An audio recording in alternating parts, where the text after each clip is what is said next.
Let's unbox my new Honor Magic 7 Pro. Ito nga pala yung smartphone na inaabangan ko since last year at sa wakas hawak ko na siya. Alam nyo, for me, ito yung best smartphone this 2025. Bakit kamo? Kasi sa mga napakadaming itong bagong features na sa kanya mo palang makikita. Unang-una, ang kanyang dual biometric authentication for security. Siya ang kauna-unahang Android phone na may advanced 3D face unlock na katulad ng sa iPhone. Plus, meron pa siyang 3D ultrasonic on-screen fingerprint sensor na nagwo-work kahit basa ang daliri mo. Ginawa to ni Honor para mas maging secured at maraming option kung papaano mo i-unlock ang phone mo. Pangalawa, yung gamit nitong battery technology.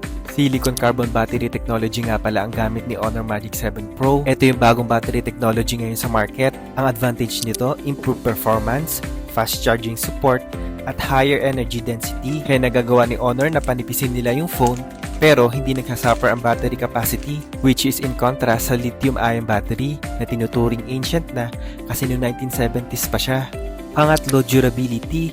Among the first smartphones to have both IP68 and 69 rating for dust and water resistance. Pang-apat, Magic Capsule.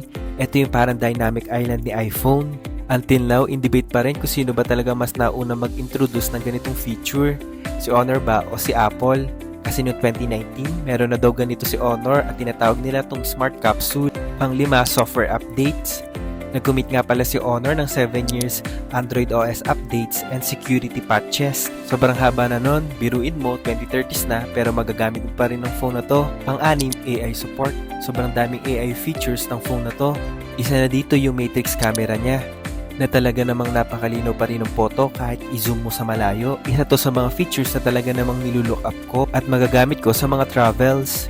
Ang hassle kasi magdala ng telephoto lens at camera.